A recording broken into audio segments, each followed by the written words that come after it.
What's going on, everybody? Welcome to CS5 Unmasked, bringing you another mask video. I have 3 masks today I want to show you, and the first one is something very, very cool.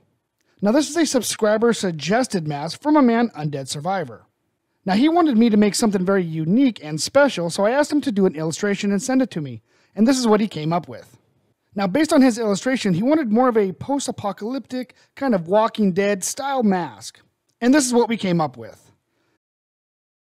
Now, as you can see here, this has a very old and beaten and battered look. We went with the faded yellow chevrons based on his design and a decayed looking green with lots of damage and scratches. Now, I decided to add something a little cool here. I went ahead and added some extreme damage along with some mesh screen and pop rivets to indicate more of a homemade stylized mask. Now let's look at some of the more finer details. Now you got some extensive damage up here with a little bit of blood stain. You got a little bit of blood stain on the eyes, and of course a small chunk ripped out of the bottom.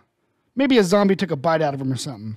Now the pop rivets, I went ahead and put a burnt umber paint on it to kind of simulate rust. And yes, this actually is metal mesh screening. So let's go ahead and put it on my man Freddy's head and see what it actually looks like. Now you can clearly see that this mask has been battle tested time and time again. I want to thank Undead Survivor for giving me this suggestion, and you know what? I had a wonderful time making this mask. So if you guys have suggestions for masks that you would like me to try to make in the future, put them in the comments below, because I think this one actually turned out pretty cool.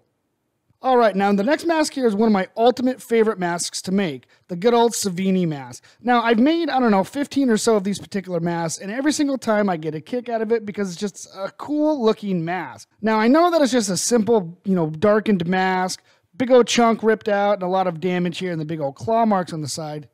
But still, it's just an extremely good looking mask. Now the chevron itself is not painted on, or is it masking tape. This is actually a chevron from JDF Studios. That's actually the part 6. And I just adapted it to the mask. Now it doesn't matter how many times I make the Savini mask, it always impresses and amazes me every time I do it. It's just a wonderful mask to look at. Alright, let me go ahead and grab Freddy's head and I'm going to see what he thinks about it. Now, there you go. Now, just look at that mask. I love the way it fits. I love the way it looks on my man Freddy's head and even on my face. But it is one of those masks that you need to wear a hood to actually wear, or some form of masking underneath. Because with the big old side missing out of it, it does look kind of funny if you are just putting it on your head without anything covering this area.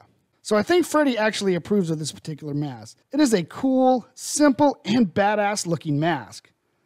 Now the last mask I want to show you is one of my absolute favorite ones to make because it's so simple yet creepy. It is, of course, the Part 5 Roy mask.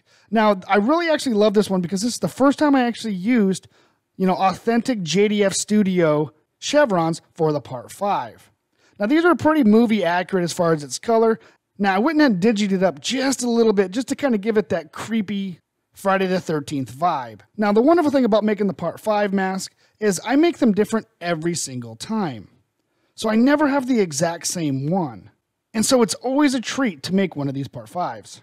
Alright, let's go ahead and get it on Freddy's head and see what he thinks.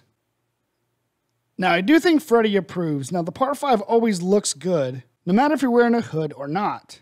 And just like the Savini mask, this is one mask that I'm always going to continue to make, because I just love the outcome of it. Now you can almost see Roy's dull, lifeless eyes behind the mask. Alright, let's do a little recap here. First off, we have the post-apocalyptic Walking Dead themed style mask from my man Undead Survivor. I will leave a link to his channel in the description below. Please go check out his channel, and if he's got something that you like, please subscribe. Alright, now the second mask here is one of my absolute favorites. It is, of course, the Savini mask, with its extremely massive destruction, the claw marks, and just its sheer beauty. And last but not least, the good old Part 5 Roy mask, and all of its creepiness. Alright, I want to thank everybody for stopping by and checking out the video. If you guys have a suggestion for a mask that I should make in the future, please put it in the comments below. Alright everybody, this is CS5 signing out, and I hope to see you in the next video.